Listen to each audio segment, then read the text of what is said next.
Oh, I took a wrong turn, but it was the right turn, my turn to have me a ball. The boys in the shop told me just where to stop if I wanted to play for it all. But I didn't know I'd find her on daytime TV. Now my whole world lies waiting behind door number 3.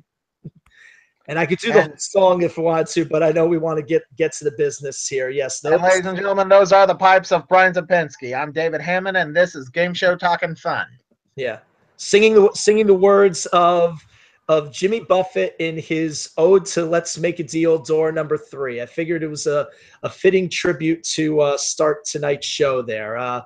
So And yeah, so welcome from the gang of Lost Silver Productions, Friday night, October 6th, and David, here, take it. We know why we're all here. So let's just get down and dirty with it with you, me, Scott Goldeiner's here too. Antonio Gray is trying to get in here, but he's kind of fading in and out. So hopefully he can get whatever problems is going with him settled. But here, I'll let you lead off as we start our tribute to Monty Hall tonight. and that's why we're here tonight, folks. I wish we were meeting each other under better circumstances, but we're here to pay honor to the memory of Monty Hall. Give me one sec. I gotta ask stats. Don't have them right in front of me right now. Got to get them real quick. And I do have the article that was written in Sunday's Post. I mean, not the Post, the Daily News. They did a whole article on that. Now, what does this article? What does this article entail?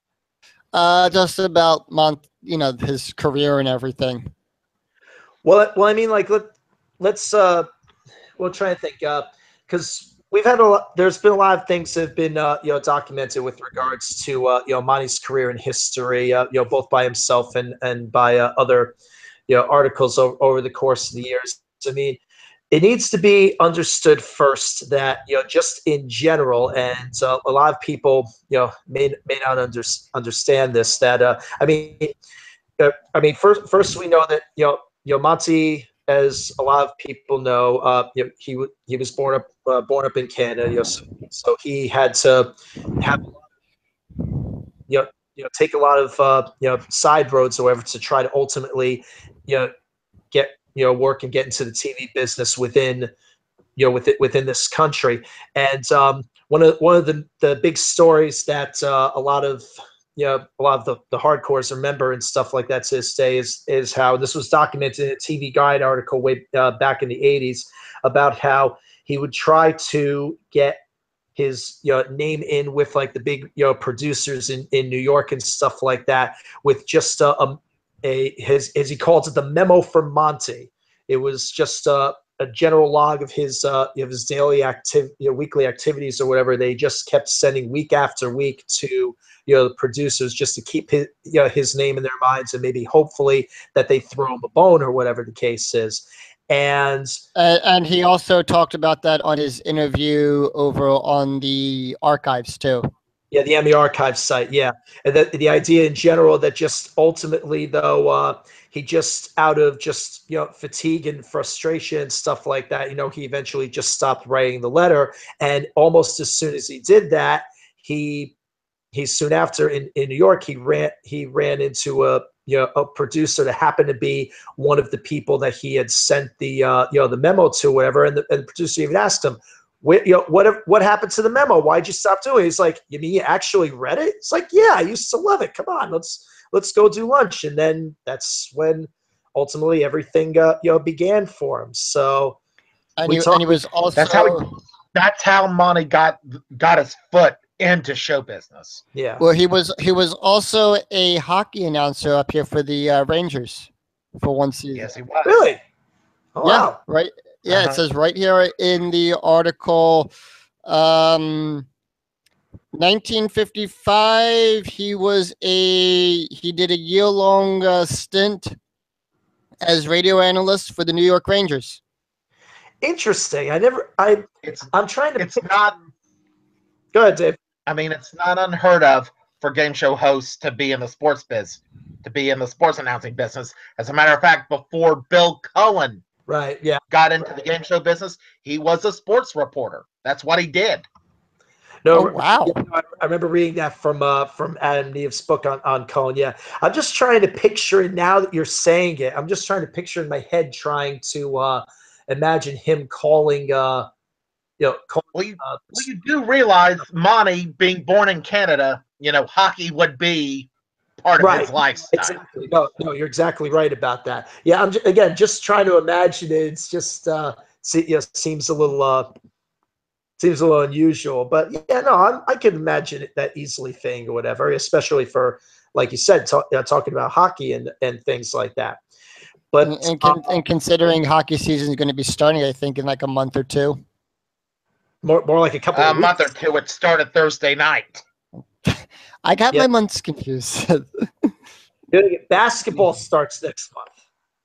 Okay. Started last night. Hockey starts first, and then and then the NBA gets its turn. Yeah, I know they're always almost concurrent with each other. But anyway, I'm rooting for the Flyers to take the cup this year. Yes, I know you. Yes, you and your Philly homering here, even though you're up in the city. So yeah, for those people. Well, I'm rooting. Yeah, I'm rooting for the Yankees to win number 28 this year. Wait a minute. Hold on. It's hard to believe that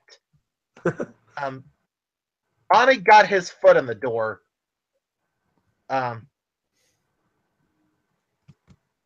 far as hosting game shows is concerned, I'm not sure if this was a kids game show or an adult game show. Video Village. Does anybody have anything on that? I know that was the first show. It was an adult game show. Okay. Yeah, there was a kids version of Video Village called Shenanigans, but that was hosted by comedian Stubby K.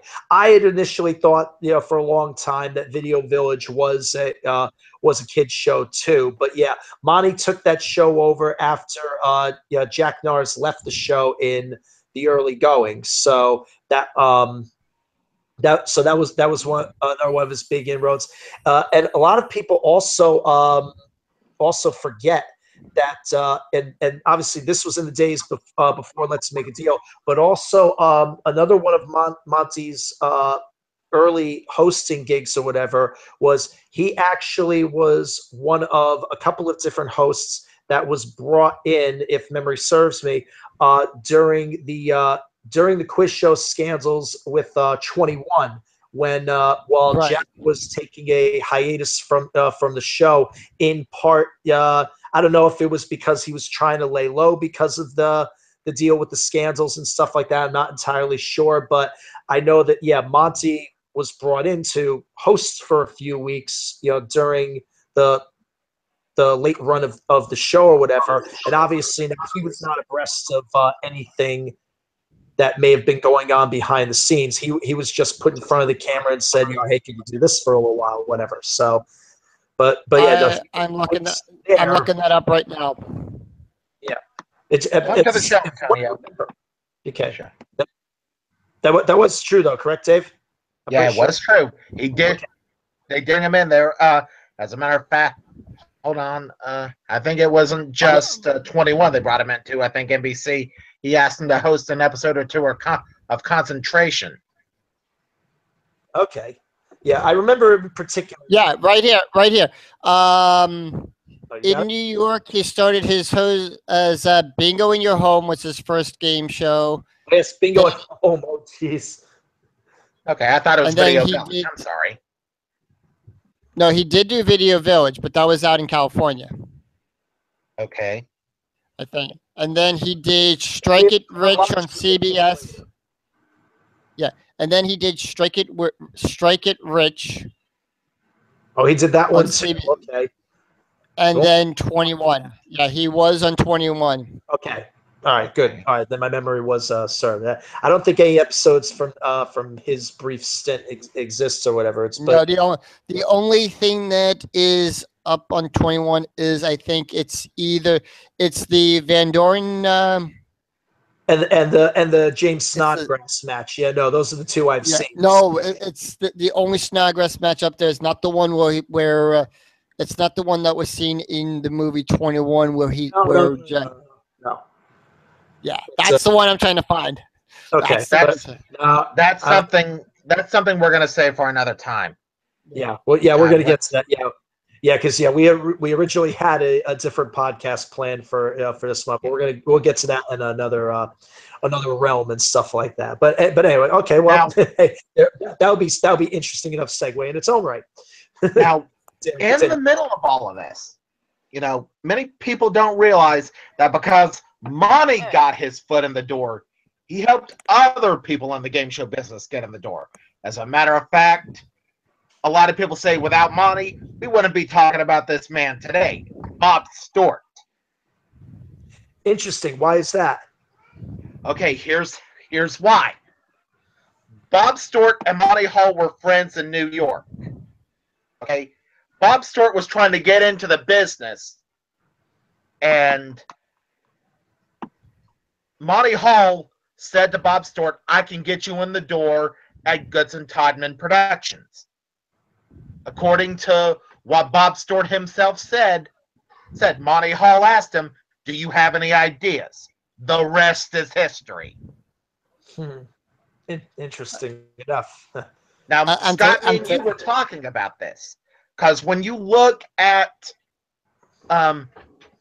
if you look at The Price is Right, and you look at some of the pricing games you've got to play that was played on the original Let's Make a Deal, you have to wonder, did Bob Stewart share some of the ideas of The Price is Right with Monty Hall?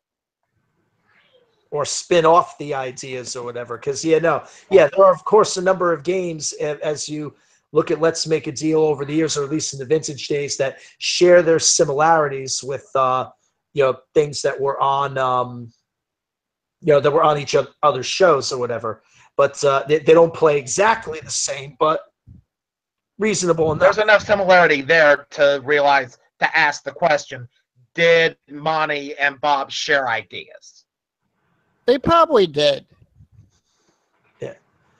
Yeah, but again, like I said, being able to put their own spins on it, that it's that it's not like I said, a total a total blatant copy from one to the other and stuff like that. All right, but that of course brings because we've talked about the early shows, but then of course that brings us to the early '60s, and that of course the beginning of the huge staple of the Empire, the one that everybody knows Monty Hall for, of course, and that is Let's Make a Deal. And I'll tell you something. I've been very curious in just hearing the story as Monty's told it time and again. He told it to the Emmy archives. He told it to Wayne Brady on Buzzer when they during the Lost and Found marathons 2 years ago, and they reran them again during this week for the tribute.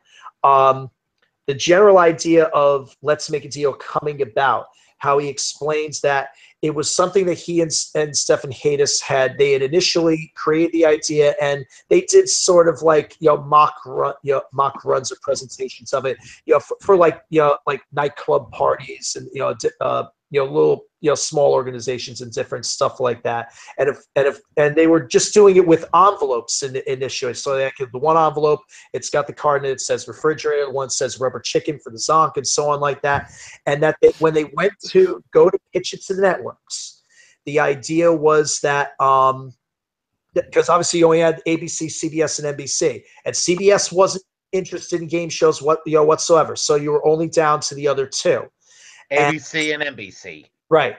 So the idea was they said, okay, all right, we'll take a look at it. Let's see. So they ended up doing two separate official run-throughs. Now this was not a pilot yet, but I mean they they got the the studio time or wherever the facility is, and for each one, first for NBC and then for ABC, they got 300 people to come each time. They played it out through. But like I said, they still did all the card thing and stuff like that. And it's like in both cases, the audiences were just amazed. They were just so into it or whatever. It was absolutely incredible. And now, before I'm going to stop you there. Understand one thing. This is before the audience started dressing in crazy costumes. I mean, we're going to get you saw contestants, you saw women in dresses, you saw men in suits. Yeah. The costumes didn't come yet, and we'll talk about that in a second. Right, exactly. Yeah, because like I said, this was not taped, but I mean, this was just something that the suits sat in on, but they did it as if it was a real production, just without all the bells and whistles. And like I said, they went over so well. And like after it was over, Monty's goes backstage, and he's feeling great. It's like, we knocked it out of the park. This is gonna be a hit. They're gonna pick this up. And backstage, you got Stephen Hadis, their agent, the agent for the two of them, and the main suit for whichever network they were running this for, and the suit's assistant. And the suit has a long face on him. And this is true first of NBC and of ABC. The same exact reaction happened both times. The suit had a long face on. Monty's like, what the heck? What's wrong? What's the problem? And Stephen has to tell him both times he doesn't like the show. He's like, wait a minute, how can you not like it? They're still screaming out there. We finished 10 minutes ago. What is the case is? And it's amazing that both the NBC... I believe, I'm going to cut you off there. I think the question from both networks was, what do you do the next day? Yeah, it's great for a one-off, but what do you do the second day? Both the NBC suit and the ABC suit said the exact same thing. And it's shocking that any kind of reaction like that would be, much less you hear it once, but twice. But NBC took the chance. Well, it took the assistant of the suit to take the chance, because in both cases the main suit hated it, but the assistants loved it. And NBC's finally like beat on enough to say, hey, you're stupid for passing this up. Give these guys a pilot and stuff. So finally, the NBC said, "Okay, fine. We'll let him have their full big show and stuff like that." And that's the pilot that we've seen over and over again and stuff like that. Like I said, it was just reran on Buzzer this week. They're probably going to rerun it again tomorrow because they're going to do the all day tribute again. And I've seen it on YouTube because they're doing something Sunday morning. Like I said, I'm operating right now without any television service, guys. No, I'm just wondering if you read anything or not. No, I haven't. Okay. And I've seen the pilot on YouTube. Yeah, on YouTube. I tell you something. Now, go ahead. Let me.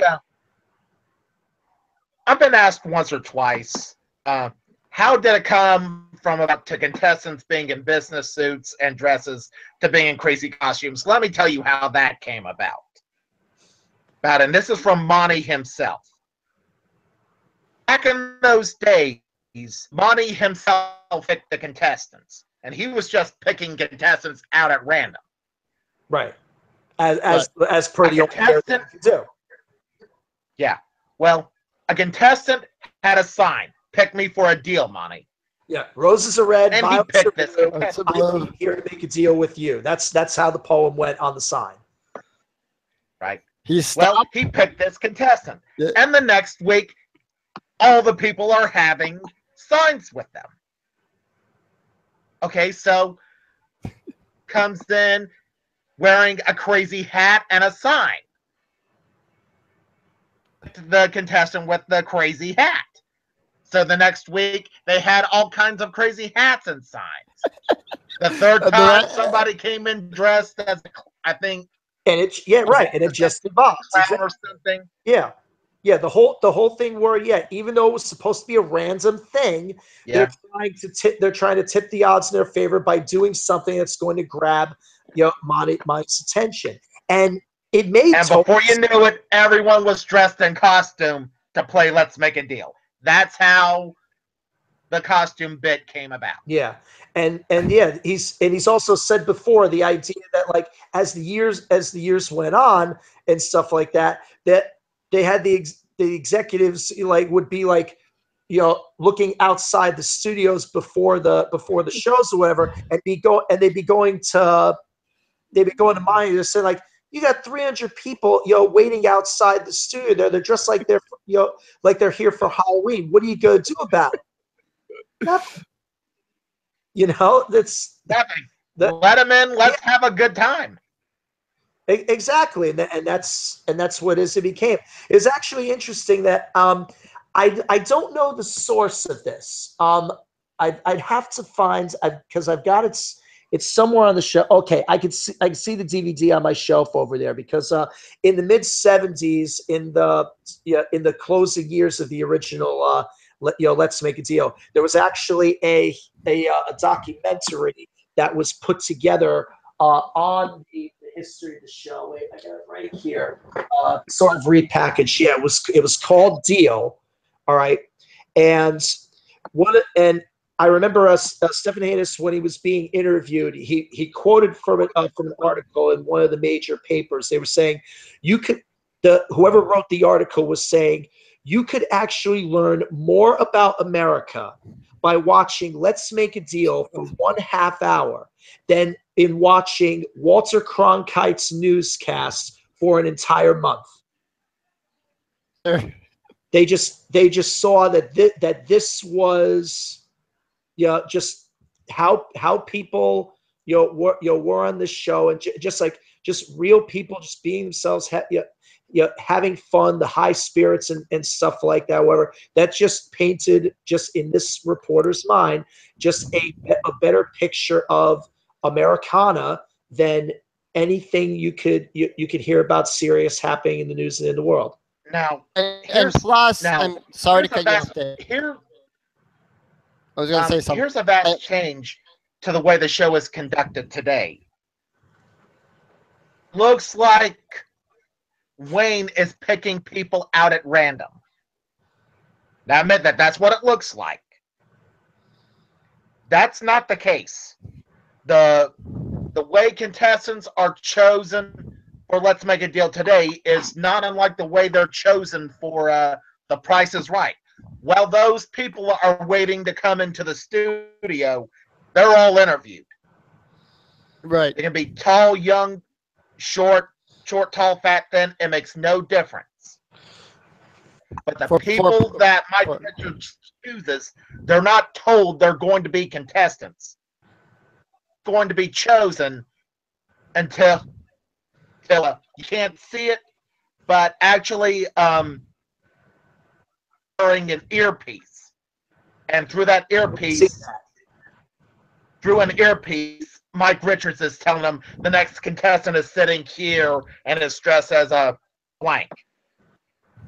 Mike Richards, the one that did the one season run of Pyramid over on GSN. Yeah. Right, correct. Yeah, he's the executive producer of both Price and Deal. Okay, I just wanted to make sure I was told that I had the right person. I was thinking of the right person. Got the right guy. Yep, he's got his hands in the production as much as hosting with things. Right, but like I said, the people that are chosen are not told they're going to be contestants. They don't know who's going to be told until Wayne Brady says who's going to make a deal, and in Wayne's ear, Mike Richards is saying the next contestant is sitting here and is dressed as such and such. Yeah. As Mickey Mouse. It's right. Exactly. But you probably wouldn't see that. Exactly. Yeah. No, you probably wouldn't see a Mickey Mouse character make it on Let's Make a Deal today. More so because it would be a rival network promotion. Right. Well, I don't necessarily know. Well, in one episode of the newer version of Let's Make a Deal, I saw someone dressed up as Link, and Wayne was quizzing.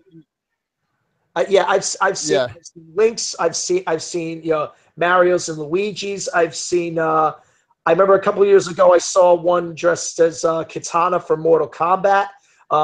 So no, no, believe me. I saw one dressed as Bowser. All kinds. I mean, Wayne's careful, just to make sure, like, so that they don't have to pay the fee. I mean, like, he'll try to give some kind of like generic, name to it or whatever, and he'll acknowledge we can't say the name of that character on the air. Right. Because I remember in the one game I was watching when he had the link down there and he was quizzing him about everything that happened on the show so far, he actually made reference to the game and to Hyrule. You can't do that. Yeah. He tries to throw in the little bits so that he's aware. What? Yeah, I know what you're doing. I'll throw in a little pun for you on it, but obviously I can't say anymore. Otherwise, we're gonna have to pay more money. So now we have to we're all talking about. I was going to say one we've thing. Reached the point in Monty's career where it's not just about let's make a deal. He was also producing other shows for other people. Like my favorite game show by him, Split Second. Yes. Monty Hall created it. Yes. Yes, I know. Now, and what is it in general that what do you always appreciate so much about Split Second, Scott? The pace of the show, how it actually conducted itself. Well, just give us an idea for those people who aren't familiar with Split Second. Just about like, all right, so if one person buzzes in, that whole question is not solely for them. Everyone gets a shot at answering one of the three parts of the question and everything. That's right. Yeah, because every question had three separate pieces, and like you said, each person gets to buzz in and pick an answer or whatever. The order they buzz in determines who answers first, and so on like that. And it was just a well game show. And everything, both the '80s run and the Tom Kennedy era too. Well, yeah. The Tom Kennedy run is usually more fondly remembered, at least among the major fans and stuff like that, because the other version of the '80s, which only lasted for the one season that Monty hosted himself. Was a Canadian show. Yeah, it's still played. It's still played exactly the same. It's like everything about it was still Split Second as you knew it. But I don't know why, for some reason, it's not. Again, it's not seen as as. It was primarily a. Brian, let me stop you there. It was primarily a Canadian show.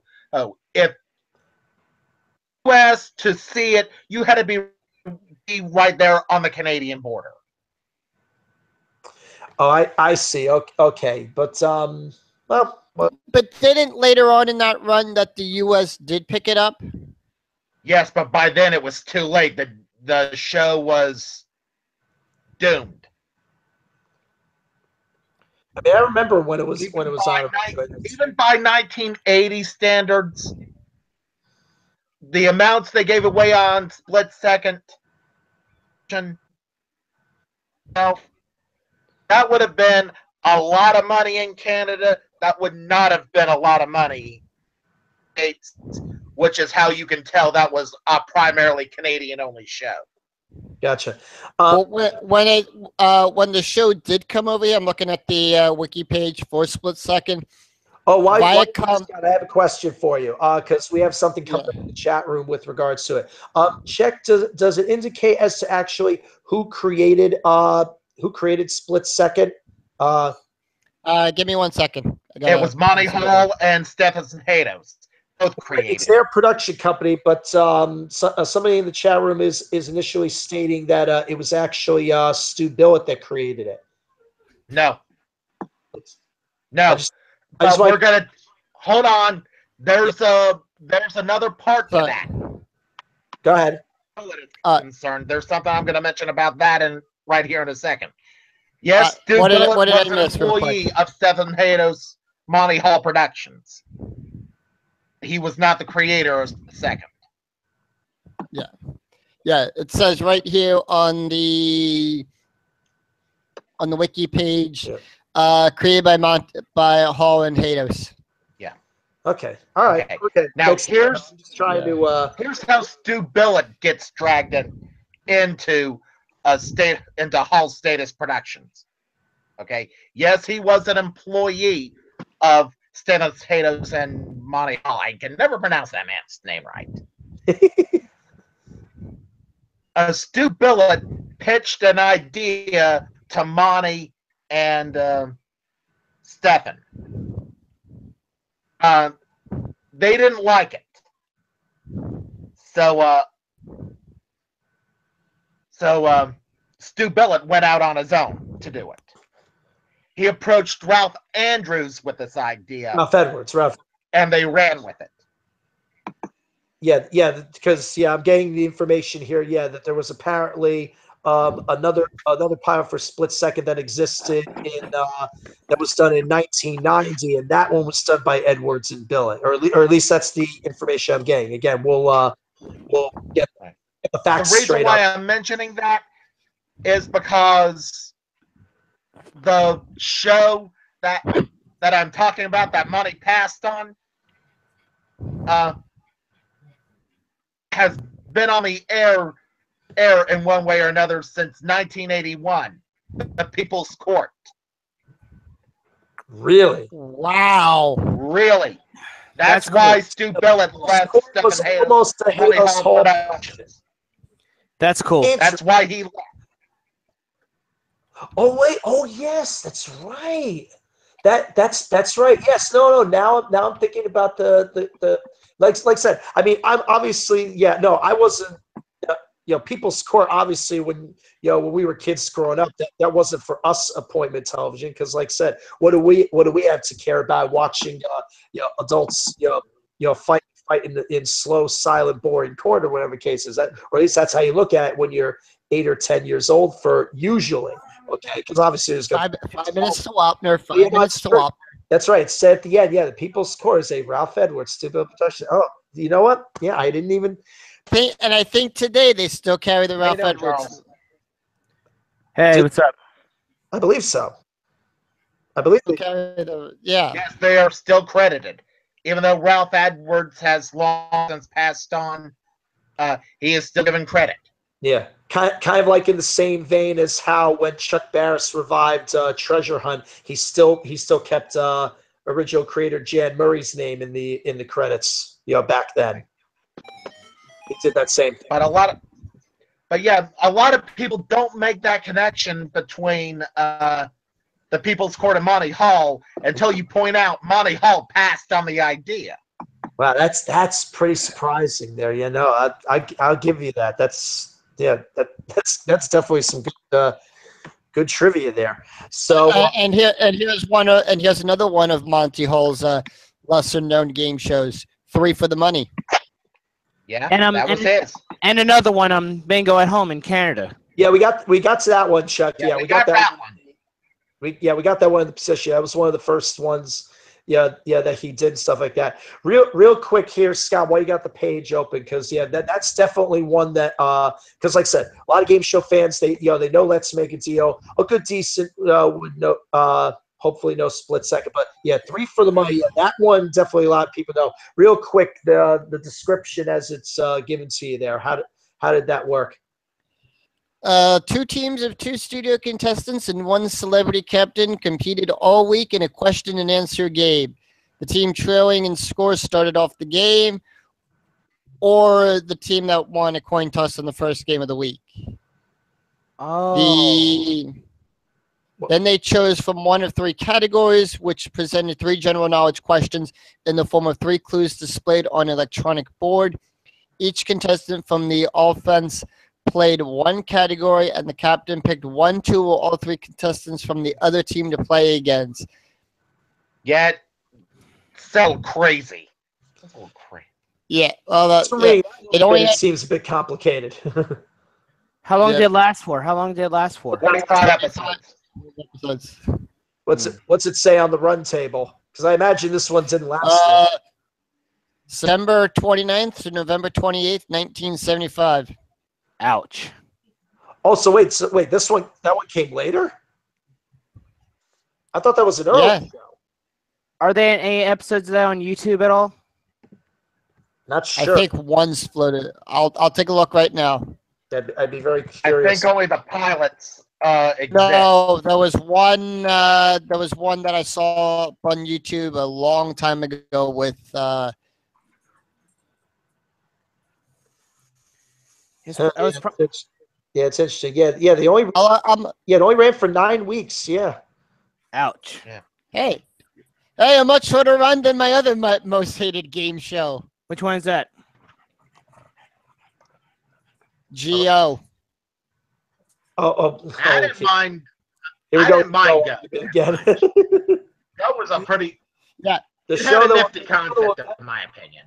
the show that Scott will never stop burying. All right, Yeah. but that's again another discussion for another time.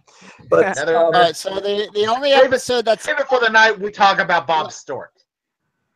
the only episode of 3 for the Money that's up is team captains Linda K. Henning and Dick Gutier. Yeah, however you I can never pronounce That's his cool. last name. Go TA. Yep. We also know that now that we're into the 70s, now we're getting into the late 70s. Into the late 70s of Monty's career, he went to work for Mark Goodson, Bill Todman, and hosted the all-new Beat the Clock for them. Yeah, which buzzer's been rerunning for quite a while now. And me and my wife love watching that. Oh, you are a Beat the Clock fan, huh, Chuck? Yeah, me and my wife love watching Beat the Clock. I gotta admit to you, Andrea is not a Beat the Clock fan at all. Whatsoever. If we have Buzzer on, especially on Sundays when Beat the Clock is on, she's always asking me to change the channel. I don't know what it is now. She just can't get into the stunts and stuff like that. And apparently, in that particular version, it was clear that viewers didn't either for. Whatever the case is, Beat the Clock for some reason has had a very hard time since its initial heyday run in the 50s with Bud Collyer, and then you had the extended run in the early 70s with both Jack Nars and Gene Wood hosting, whatever. But ever since those two versions, Beat the Clock has had a very Gene Wood. Gene Wood. Yeah, the announcer Gene Wood. He was a host of Beat the Clock in the early 70s. He did. Wow. Absolutely. Yep, he did. But ever since those versions, Monty, Monty's version. You had Gary Kroger's version in 2002, 2003, and then of course what a lot of people consider to be a glorified spinoff of Beat the Clock or a reinvention. Minute to Win It. It's had its runs, but even those haven't necessarily been incredibly long. Kid comes to mind too. Or Double Dare.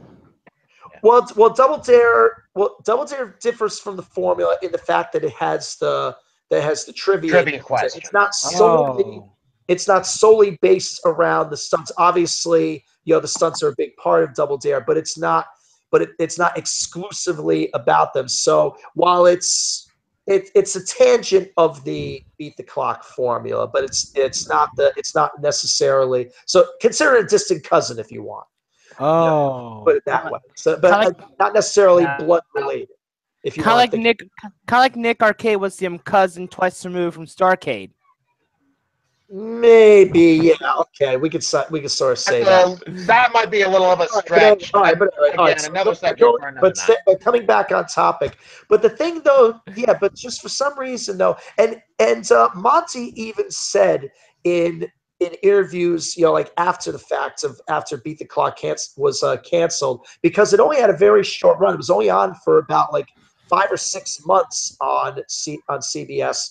And like midway through, when the ratings weren't doing well, they did celebrity format, which we already know is right. Not good. Yes. A time it says, "Oh, we'll get more ratings if celebrities play." That was always the go-to. That was the downfall. And it never worked, and it did. But even Monty himself said that he could never totally wrap his head around the show, or whatever. It never seems, yeah, it never. He never clicked with it.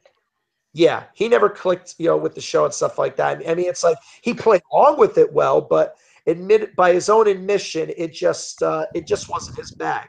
I mean, and one thing that I was going to say, one thing about what we're talking about, let's make a deal. We can't forget about when they had Felix and Oscar on. Oh well, yeah, we're gonna get to those pieces. And we'll let the celebrities are on. Let's make a deal. Well, that's true, and that's interesting. Here we're just talking about the celebrities being, playing Beat the Clock and stuff like that. That is true. That in one of the seasons, in the twilight years of the original syndicated Let's Make a Deal, the fact that they had periodically would have celebrities play on behalf of home contestants and stuff like that. Yeah, that's what I'm talking about. Now, yeah. But let me correct me if I'm wrong. That was. Well, wait, Brian. Go ahead. After they moved to ABC? Oh, yeah, that was long after. Like I said, this was in because the very last year of Deal was when they moved to Vegas. I believe the year before that. I believe the year before they moved to Vegas, I have to get my chronology straight, that was the season when they did that stuff for. Okay. Yeah. What was the reason why they went to Vegas? Huh? The reason that they did the show at the Hilton. Probably because Hilton was giving them a boatload of money to do it. Just decided, move it for that purpose there. But yeah. I can understand even then why people didn't necessarily think that was such a great idea to have the celebrities playing, because the idea that when they had the celebrities on, like Milton Berle or Red Buttons or whatever the case is, yeah, they always made sure to try to get the celebrity involved in every single segment, which you can understand because the fact that, hey, you've got them there, why are you not showing them on camera all the time, whatever. But then that took away from maybe in a sense from other people playing the game. I mean, they try to make sure to angle the deals so that whatever the celebrity wasn't doing, they could pass it off to somebody else. Like the infamous Monty Hall problem. Well, don't worry. Believe me, I'm getting to that one. A Monty Hall problem here very soon. Yeah, no, trust me. You got a math teacher in the room. Believe me, we're gonna get to that business. And they even did that in the movie 21. They did the Monty Hall problem too. Yeah. Oh yes, it was displayed there too. Right. Yeah. But yeah. Kevin now Smith we get the movie with that bit into this 3 or 4 year part of Monty's career where he really doesn't do much of anything, from the cancellation of the all-new Beat the Clock until the revival of Let's Make a Deal in 1984. He really doesn't do much of anything. Yeah, and that was a very interesting time. That was another thing that was chronicled in that January '84 TV Guide article, that he was saying that he really because I remember he talked about in the article that he said, quote, I don't want to be seen forever as a, quote, mindless game show host. He's saying that it's like, I've done thousands of episodes of Let's Make a Deal. I want to do other things with my career and stuff like that. It's like, let me do the Rose Bowl parade. Let me do this sort of TV special. TV commercials. I don't mind if they throw me crumbs, but give me a lot of crumbs. Let me do other things. And it's now. So I mean, there was definitely, obviously, some frustration for him at the time that he didn't want to be he didn't want to be typecast. He didn't want to be pigeonholed into this one thing. Although we have to admit, a lot of the classic game show hosts that we love and revere so much, obviously that was a common thing for them. They were just seen for that one thing, and that was it. And I mean, like Dave, why do you? Oh wait, can I jump in for a second? We'll talk in the 70s. Don't forget, he also got his star in the Walk of Fame. In the Walk of Fame. No. Yeah. When that happened? 73, and then in got it in 73. I think 1 year later he got it in Canada. No, Canada was 02. Okay. Oh. And he's one of three game show hosts to get both in Hollywood and up in Canada. The other two are, of course, Alex and Howie. Oh, Trebek? shoot, that's right. I gotta remember. Yeah, Howie being. Howie Mandel. So, Well, when did Trebek get his? And as of since we're also speaking of awards, as of 2005, he was the recipient of the Ralph Edwards Service Award from the Game Show Congress. Well, that's What- cool. for his contributions and to the communities and philanthropy. And that's, of course, I mean, here we're talking about his game show career, but it does need to be said that like He was quite a philanthropist. Well, wait, hold on.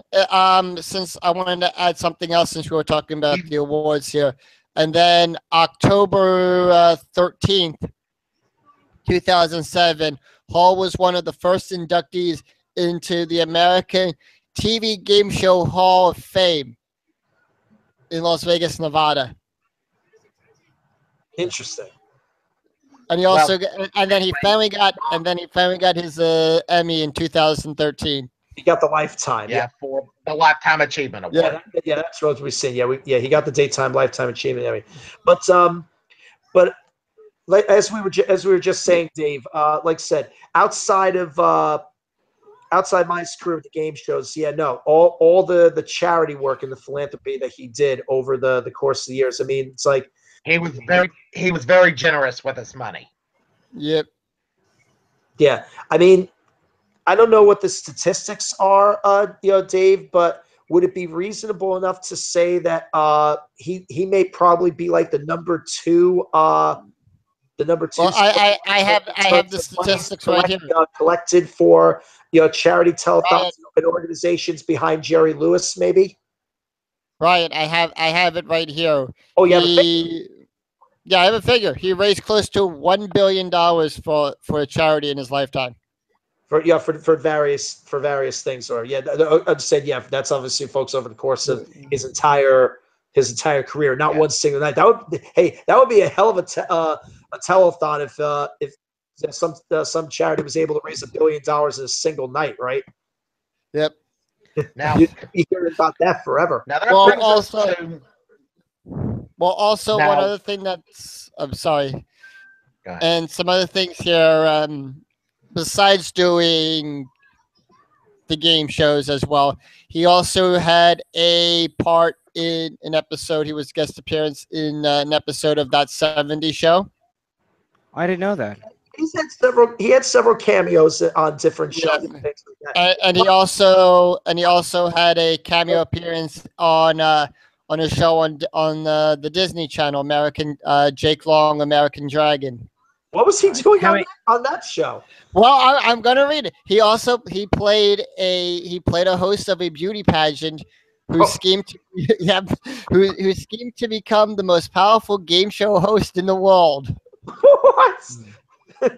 Okay, we'll leave it at that. Let's put it this way: the only game show host, and I'm being completely serious, the only game show host that I knew that ever had a cartoon voiceover, and I didn't even know this existed until I was Wink Martindale. Yeah, I got this tape from the mother of a girl I was tutoring math in a bunch of years back. Wink Martindale did a voiceover for the Jetsons. No, for Hercules. He also did the Jetsons. That was the young Hercules that he did. Where he was Sphinx Martindale, and he was the one giving the riddle of the Sphinx to young Hercules that he had to pass in order to try to get the new chariot that he needed to be able to complete whatever quest that he was on. No, wait, was this a Disney show? Yeah, Disney's Hercules. Yeah, what? Oh, okay. I just wanted to make sure we were chronicled Hercules in his youth. Okay, just wanted to make sure we were. He also did the Jetsons. He did Jetsons. What season was that? Who It the was heck knows? couldn't even possibly try to predict that if we're going to get that picky. But yeah, but as far as cameos go, yeah, outside, yeah, you even mentioned Scott. You were talking about from some of his other outside roles. He obviously he's most famous for the Odd Couple episode with Felix and Oscar, competing on that. Now, Brian, correct me if I'm wrong. He was one of only 2 of the game show hosts that ever made a guest appearance, because I think the only other one was Alan. Well, yeah, Alan and Betty did a password parody on the Odd Couple at a different point as well. Yeah, that's pretty honorable on the Odd Couple's part that they were able to do not one game show devoted episode but 2. It's hard enough to. Well, Brian, you also have to remember Klugman was also a frequent match game celebrity player. No, celebrity player over on Password. Did a lot of that kind of stuff too. Whatever. Yeah, Klugman was also in match game for the first few weeks. Yeah, he did the pilots of Match Game. Klugman did, and he did the initial week and stuff like that. And yeah, we'll know the story about that. But yeah, we'll get into the celebrity connections another time here. But in general, though, okay, because now obviously when Monty makes those appearances on other shows, naturally, of course, there you have. Obviously you've got the script to work off of, even though you're acting like you're playing the game show for real.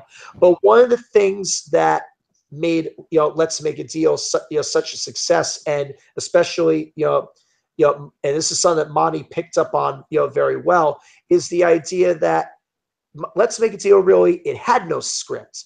That was one that played really on total ad lib and total fun. Moments that could take place.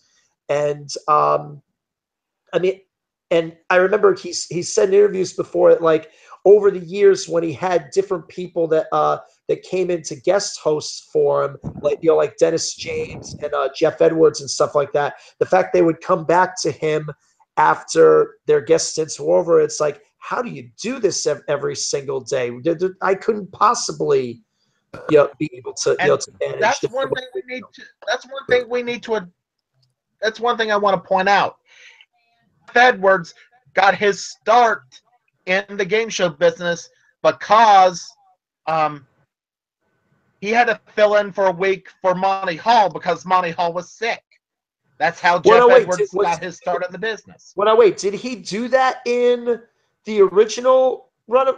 Yes, he did that in the original, and he did it again in the 80s. Yeah, I knew about the 80s runs. I knew about those, but I didn't. And Jeff shared with us in the original, if you go to our website on Blog Talk Radio and go through our archives, he did mention find the first Jeff Edwards interview. We specifically asked him, how did he get into the business? He shares the story. Yeah, it's been so long since those interviews and stuff like that. Yeah, I had forgotten about that. And you know what? That would actually make sense then, because since a lot of people saw Treasure Hunt as again like a spin-off of the Let's Make a Deal concept. And yeah, you could see Jeff is more comfortable in the unpredictability of the moments and stuff like that. Even though he's trying to play off a script, he knows that like I said, one little thing goes wrong in the comedic idea, and the whole thing goes snafu. Yeah, and he's got to try to just play off it or whatever the case is. So that kind of makes sense. But and that's something obviously that, like, even when you look at now today, does it make sense does that idea of being sort of an improv guy in a set, even if you're not a hardcore improv guy, like your Wayne Brady's nowadays or something like that, but the idea to be sort of more of a master of an improvisational skill, Dave, do you see that really as what makes a good host of Let's Make a Deal and made Monty so exemplary versus anybody else? It's a subject that I really don't know No, because it plays into where we come to now, the revival of Let's Make a Deal in 1984. Now, correct me if I'm wrong, real quick. On MTV's remote control, was Monty one of the pictures that were up on the wall behind? I'd be surprised. It was, as a matter of fact, there was a segment of remote control that plays like Let's Make a Deal. That's cool. I'm trying to remember that now. It's because I remember watching remote control, and I can't seem to recall that bit or whatever. Okay, here's how it worked. It didn't appear in every episode, but it appeared about once a week. Occasional bit. Yeah, it wasn't a continuous thing. You're right. Yeah. About once a week, there was a channel that you could pick on the TV, what it was called, but you had to pick one of 3 refrigerators. Oh, yes, now. Inside 2 were zonks, inside 1 was a collection of music. The infamous Monty Hall problem. That's right. Okay. Well, not so much that per se, Chuck. However, all right, but yeah, but we could obviously get into the business with the Monty Hall problem deal. And I'm posting a link in the thing for it. I'm posting a link in the chat for it, so you can look at it. Sure, exactly. Well, we know how it works, right? But for those people who aren't familiar, and real quick, I want to say one other thing. They also did the Monty Hall problem over on MythBusters. MythBusters also did the Monty Hall problem. It's been discussed in a lot of circles. You're right there. But for those who aren't familiar with the Monty Hall problem, let's get into it now. Go ahead. Take it away with the Monty Hall problem, Brian. Yeah, like I said, give this one to the math teacher. The basic premise of it is the problem is situated as it's a similar run to how the big deal goes. You got the 3 doors. Now they changed the parameters, of course, a little bit. The idea, they say that one door has the big prize, the other 2 they have the zonks, and so the contestant picks the door. Now, in theory, what the host does is they will then open one of the other doors and reveal that there's a zonk there. So then the host gives the question. Other door that's available there. So the math problem that exists from it is, do you switch or do you stay? Now the logic in the question, the mental logic for most people says that, well, wait, by that point it's a 50-50 choice. So and they always say, go with your gut. So I'm going to stay with what I did, with what I picked in the first place. But the thing you have to remember is that you only had a 1 out of 3 picking it at the beginning of the problem. That's when you chose the door in the first place, which means you have a 2 out of 3 shot at losing. That means in 2 out of the 3 possible scenarios, when you first picked your door, switching when it's down to 50-50 will actually bring you into the correct door. Because let's say you pick door number 1. If it's behind 2, the host will open number 3. You switch to number 2, you win. If the big prize was behind door number 3, the host will open door 2 first. You switch again to 3, you win. The only way you lose in the switch is if it happened to be behind number 1 in the first place, in which case the host would open either of the other 2 doors, and you would enter. And if you switched, you would go into the other zone. So you're actually twice as likely to win in switching than you are in staying. That's really how it works. Kind of like problem solving almost. Wait. No, wouldn't that be a 33.3 and to some when you initially pick? Right. When you initially pick, you've got a 33% chance of picking the right door. In the first place. Door. Yeah. Open one of them, and then your odds go from 33 to 66. Well, again, playing out the whole scenario from start to finish and stuff like that. Now, David, the other day you were actually telling me an interesting fact with regards to the Monty Hall problem about its history. The problem was first solved by a woman at originally I thought it was back in the 60s, but no. The Monty Hall problem was cracked for the first time by a female mathematician in 1990. But you said when that happened there was a problem at the time. Yeah, the problem was her results were not accepted because mainly people thought, oh, there's no way she could have cracked this. Mathematicians have been trying to crack this for years, and she couldn't.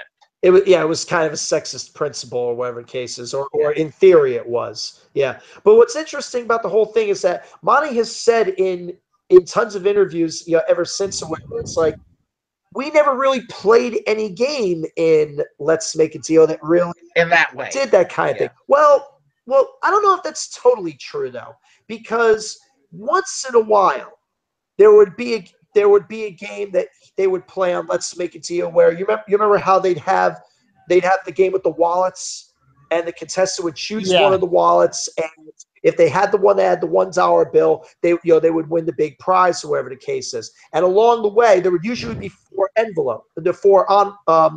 wallets or whatever.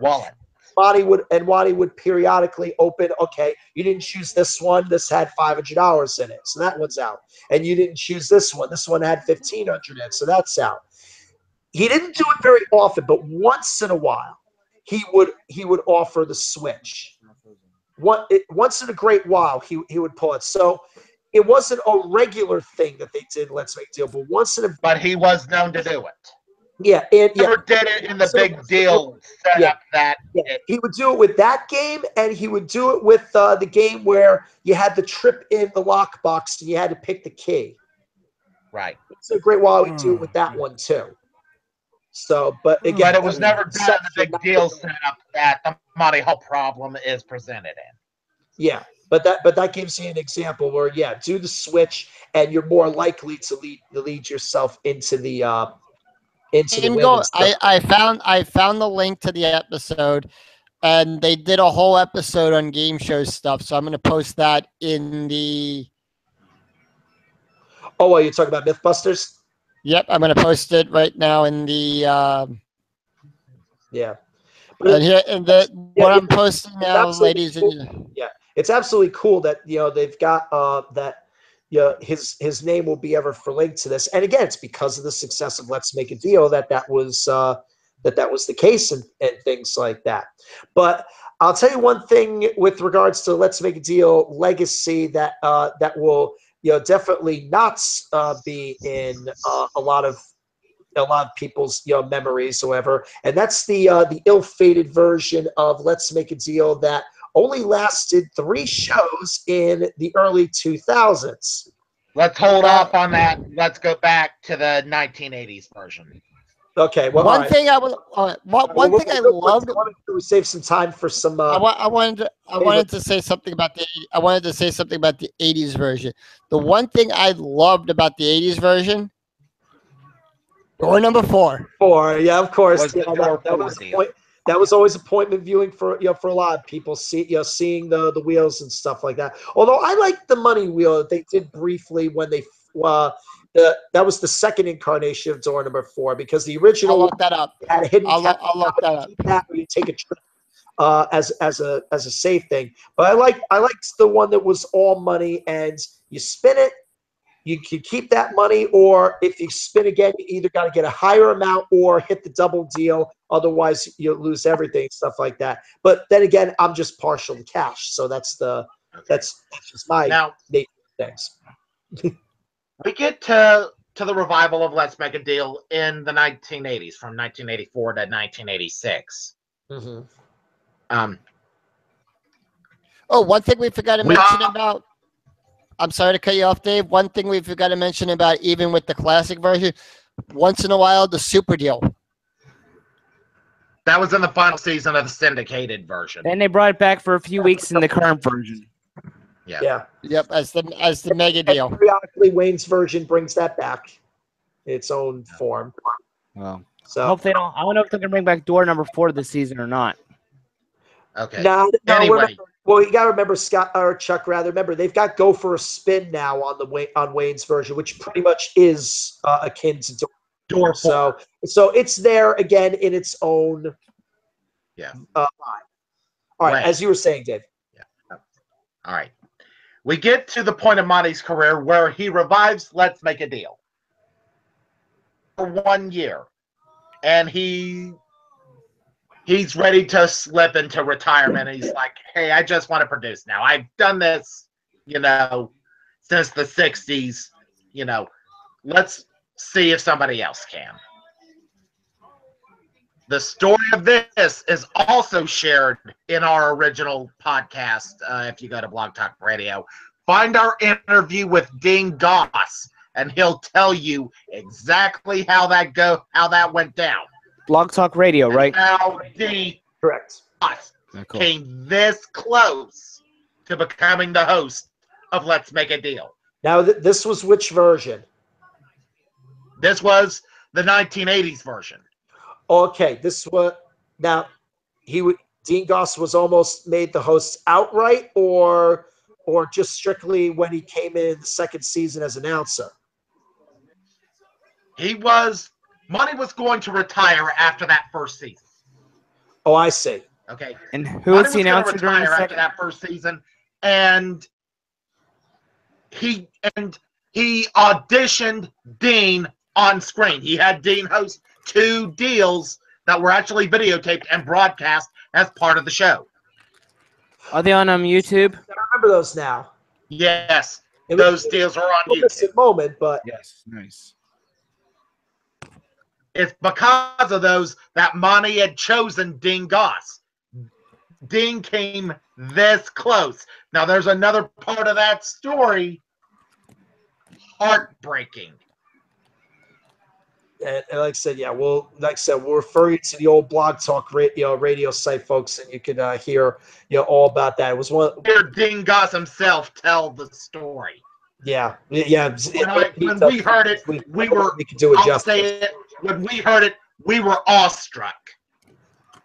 It's basically like a shoot almost. In wrestling talk, it's basically like a shoot. Right. Mainly because we learned something we didn't know about the business. We had always thought that what had happened after this particular event was that auditions were held. We didn't know why those auditions were held. And Dean tells us why. Yeah, Chuck, please. It's very Cut the interesting. food. Listen, definitely give it a chance out there. If you get a chance, like I said, look up Blog Talk Radio and our old game show Talking Fun show from back there. You'll get a chance to see that. But even in spite of that attempt to retire and just produce and things like that, it's just always been that when a new version of Let's Make a Deal is produced or whatever, it just seems like Monty always ends up coming back into it. He was brought back in for the second half of the short-lived 1990 run after Bob Hilton was dismissed from the show as host or whatever. Then, as I said, the ill-fated early 2000s version, which was on NBC in primetime and only lasted 3 episodes of its scheduled 5 because of how let's be honest, trashy it was. And then we've seen Monty occasionally on Wayne's version, whatever. That 2000 version was especially bad because they bring him in as a consultant for the show and try and get the ideas from him with regards to like what kind of deals they should do. And you remember we were in the 2000s, we were heavy into the reality vibe, and everything had to be more edgy, more shock value, raunchy and stuff like that or whatever. And did not need it. Yeah, exactly. Yeah, because Monty said they pitched me like 20 different ideas, and it's like they were all horrible. And it was totally not the vibe of the show. The one idea I passed through, because it's because it was marginally better than any of the others, and it was the first deal that they did on Billy Bush's version was to have female contestants come up, and you had three male models come out that, like, one's wearing a grass hula skirt, one's wearing a kilt, and one's wearing something else or whatever, and the idea is the female contestant would have to reach under the skirt or the thing, basically almost touching the guy's junk, and there'd be an object attached to his groin. What the whammy? That would serve as a clue to what the prize was that they would get if they chose to accept it. What the Fleetle Deedle were they? What the Fleetle Deedle? Yeah, go ahead, Chuck. I'm sorry. Like Brian said, it was 2000. Everybody was into the shock factor of television. What the Fleetle Deedle were did they not thinking? need it. What the Fleet? That's just it. NBC was not thinking. What the Fleetle Deedle were they thinking? Like I said, NBC wasn't.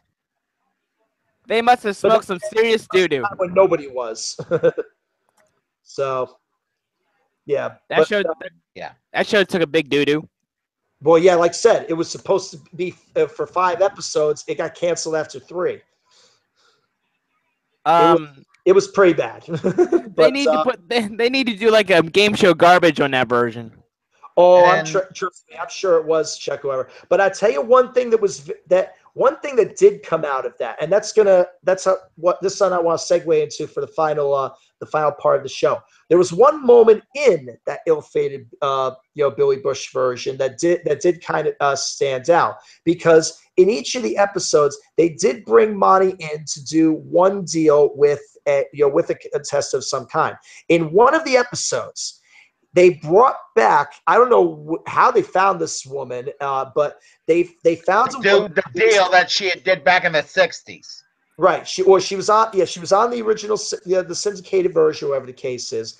And what happened was, at that time, that the lady, what she was on, she had taken part of a deal where she held on to whatever the money object was. She decided to hold on to it, passed up the one curtain. Behind it was a car. Bring in the next curtain.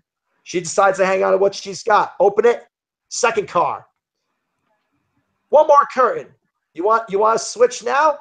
No, I'm gonna hang on to what I got. Third car. So they now Monty was known to. Now it didn't happen often, but Monty was known to do that. Yeah, it happened. Yep. Every so often, there was a deal where you absolutely did not get zonked. Yeah, it happened every now and again, stuff like that. And then somehow they found that woman. They brought her back for this special segment with Monty on Billy Bush's version, and Monty did one more deal with her. She lost out on yet another car in that. Oh, damn. I must have missed that one. Just snake bit. And ironically, 2006, when CBS did Game Show Marathon with Ricky Lake and the Celebrities or whatever, they did Let's Make a Deal the one night. The same fate befell Paige Davis. I'm going to keep the mints. And she passed up 3 cars. They couldn't have scripted for it to happen again, and it just somehow did. It's absolutely so basically the predecessor to Price is Right's Triple Play. In reverse. In reverse, yeah. Now, in total, remember, you couldn't get zonked in this deal. You were going to get something. You were either going to get money or you were going to get a car. The question is, how long were you going to hold on to that money? Yeah. Yeah, how much were you willing to tempt fate, or whatever the story was? That's it. So, but anyway, what I want to do with the last few minutes that we have here, or whatever, and just bring into infamous moments. Wait, Brian, before you do that, may I jump in here with one more honor that Monty did get? In 1988, he was named to the Order of Canada. Oh, that's pretty cool. Yep. For his philanthropy, for his. Is Exactly. Yeah. No, he was so much to so many people, and believe me, a lot of people are really thankful and happy for him for that. But like I said, in our closing here, let's go through. I'm sure everybody, aside from the 3-car moment that we just mentioned, does anybody else have a favorite moment from any of Monty's shows, or just any particular aspect of Monty's career, or whatever I do. that stand? Okay, because I know one that I want to share. But here, David, you go first. Yeah. Okay. All right then. They brought him back, like we've said. They've brought Monty back to host segments of the current version of Let's Make a Deal. Of Wayne's version. Yeah. Well, they brought him back to host the classic Monty's cash register. Oh, you're stealing mine! You're stealing my moment. I'm ahead, sorry. We were on the same page here. Take it. We were on the same page with this one. I'm sorry, Brian. No, it's fine. Go ahead. Take it. Okay. Well, anyway, anybody that doesn't know the cash register deal is that in the original instance of this deal, now it's done with just cards, but in the original instance, it's done with a cash register with 15 buttons. Oh. 13 are good, 2 are zonks. Yeah, no sense. Had to get $1,000 out of the cash register to buy the car or whatever prize they were offering. Sometimes it was a trick. Yeah. Well. Oh man. So the idea what happened was, so they played it many times in Monty's day originally. So when they brought back during the first season of Wayne's version, they had him do the cash register game again, although they did it with a board with 15 cards on. The couple plays, the very first card they pick was one of the 2 zonks on the board. Now, once in a great while, this is all the rule of the game version. But then the idea was when he played it originally, back in the day, if they busted out somewhere along the way, obviously they lost all the money, they can't win the car, whatever the case is, he would let the contestant hit one more key, and whatever money was hit, they'll give us a consolation prize. And usually, if they hit the other no sale, he'll give them like $1,000 or whatever. Once in a great while, a contestant would hit the no sale sign instantly, the very first one. So Monty, back in the day, would offer this stipulation since they hit on the first one. If you could hit the other no sale key right now, 2 in a row, I'll still give you the car. So when this moment came in 2010, and it's on YouTube, you can find it, he offered the same thing. Wade was not expecting. He's like, "What? You're going to do?" And would you believe the couple found the other zonk? It had never happened back in the 60s and 70s, but it managed to happen here. This was the only time it had happened. Yeah. And it's something that if the setup has been in place for it since, Wayne has been quick to make the same offer. I don't know if it might have happened again with Wayne. Maybe it did. I have to look. But Brian, me and you were on the same wavelength here on this one, bud. That was just too unbelievable to pass up or whatever. That's weird. Right. Scott, you said you had a favorite moment. Well, mainly it's a favorite episode. All right, go ahead. No, yeah, it was during the ABC run. I think it was during where the background of the whole studio was in blue, the blue studio, as I like to call it. Basically, the first version of it. Basically, the first version. And he was wearing something that was all blue at the time too, and it was just like one of those crazy episodes. And somewhere along the line, he broke the fourth wall about saying something that might have been like a full moon out at night. Why did that episode stick out in your mind so much? It was just because of like all the craziness that was going on, and I think everyone kept zonking. Now that's been known to happen. Yeah, no. I think I remember the one you're talking about. Yeah, because I think I've seen it. I think it's occasionally been rerun since and stuff like that. Yeah, no, it's just like no matter what they try to do, every It contestant was just the kept. equivalent of an El Skunko on Price.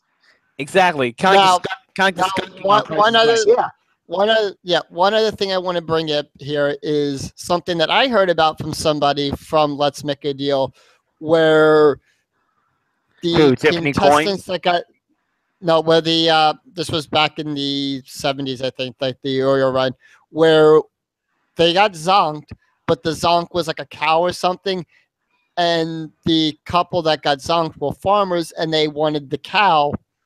No, that's And that story. No, that didn't happen. Save that for But- another episode. That didn't happen. Let me tell you where that story originates, because it did happen. You're just not picking the right show. It happened Okay. on The Price is Right, on the original Price is Right. oh, with the cow. wasn't it? Yeah, wasn't it an elephant or something? I It believe. was an elephant. Yeah. Yeah, but what is true though is that, and Monty has said this in the past, however, is that legally, You own the originally, songs. yeah, that you were entitled to those things or whatever. But I mean, it's something that but apparently, I think though it actually did happen that a contestant actually legitimately did want the thing that was the zonk that was given to him, wherever the case is. But obviously, as years progressed, they tried to talk people out of it. That's why you'd always see the piece in the credit that would say some contestants accept reasonable duplicates of zonk prizes. Reasonable being the operative word. Well, Right. according to the rules today, contestants are not entitled to the zonk prizes. If you are zonked on the show today, you're given $100. Or whatever the circumstances. Yeah. So, Okay, I got a question about the zonks. What do you think is better, the old version or the current version? every version I think has its own charm, Chuck. That's I like the ones where they had like Jay Stewart and the baby. Chuck, I had to take the camera off you. Check your dogs back there. Sorry. My favorite songs are the ones that. I gotta say. Okay, all right. Live broadcasting, folks. Frozen moment. Live broadcasting. Wait. Hey, perfect opportunity. Hey, if we're gonna get into off-color moments here, I was asking around before the show tonight in a couple of different places for some people's favorite Monty moments. One person on Game Show Forum told me he remembers. Monty would always do the quickie deal moments at the end of the show. So he asked a woman for apparently that had some kind of a baby thing or whatever the case was. Do you have I see you've got a baby bottle there. It has a nipple on it. For $100, show me another nipple. Oh God. So. And my favorite zonk was Jay Stewart or that other guy. Like, I'm a big deal. No, my favorite. Anyway, the ones where they had Jay Stewart dressed up as a big baby. Yeah, that's one. Yeah, that's what I'm talking about. A lot of characters over the years and stuff. Look, Game Show Network did a whole commercial based on the goes by many aliases. Granny J, Baby J, Bandito J, J Claus. It was Dave, I think one that I was say, I think he also did mention about it in his interview over on the archives about that, with the contestant actually wanting that exact same song, but they couldn't give it to him. Right, exactly. Yeah. And they said, we'll get you one of equal value. Yeah, well, that's what I mean. Yeah, again, reasonable duplicate. That's the key there. Yeah. Let me see. It's basically $50 or $100.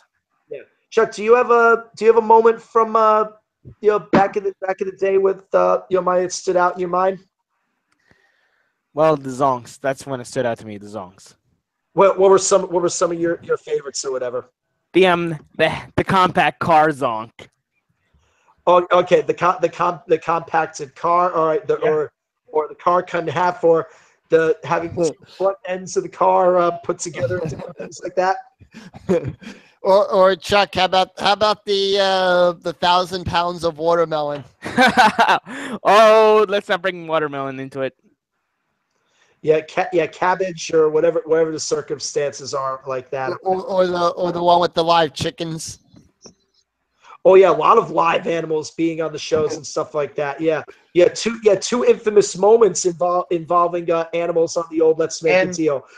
One involving a horse, and apparently the horse, did business.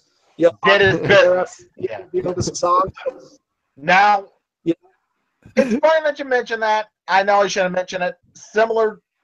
A similar thing happened on the original Price is Right. Right, exactly. Right, and I know this has nothing to do with Monty Hall. But one thing that sticks out of my mind about when it happened on Price is Right, Bill Cullen said, and tune in next week when we get if the Republicans Oh God, Democrats time. Yeah. Oh, yeah. Okay. Give the Democrats equal time. Okay. Monty gave the Democrats equal time because another zonk involved Jay Stewart being Santa Claus, but it was they had a donkey attached to the sleigh. It's obviously because it can't be a reindeer. And while Monty's trying to explain the donkey being there, some reason the donkey decides, okay, I'm done here, and he walks away with the sleigh. And for the donkey, what happened? And for the donkey, since you ran off the camera, you get pie. Pie. Something for another time. But in conclusion, Monty had a full career. I don't think there was really anything real bad that happened. Career, no real bad breaks or anything. Maybe bad luck with a show or two, but nothing really scandalous that would make people say. Not at all. And here, I'll just share one more that just came to mind personally for myself because, like I said, you stole mine, David. But another interesting one. One thing that I definitely liked was the kind of deals where they found a way to turn things, full circle in the literal sense. The idea you think that you got zonked, but it was. Yeah, they did this even in the original pilot. Let's Make a Deal. The idea that Monty took some personal object from the contestant and took it away, and then somehow in the course of a series of several deals or whatever, it would ultimately finish where the last deal would be keep what you got or take the box, and the original object goes for the box. They reveal it, and it's the same object that the contestant gave Monty in the first place at the start of the whole segment. They did it even in the pilot with the woman who gave Monty his her feather duster. Yeah, oh, but the real sting was that right before she had the feather duster, she had an old turn of the century covered wagon, and she gave. Knott's Berry Farm was willing to pay. Oh wait! Before you sit down, sir, would you stand up, please? Where who are you? Where are you from? He's like, I'm the curator of Americana at Knott's Berry Farm. Oh, did you have something to do with that covered wagon that was there? Yeah, we brought it in here for the show. Now, oh yes, okay. And as I understand it, you told us before the show that if anybody won that and wanted to sell it back to Knott's Berry Farm, you'd be prepared to pay a sum of money for it. Yes, we would. How much money were you willing to pay? $850. That was a lot of money. This was the spring of 1963. I checked the inflation number. That's a lot of money. It's about $6,700 today.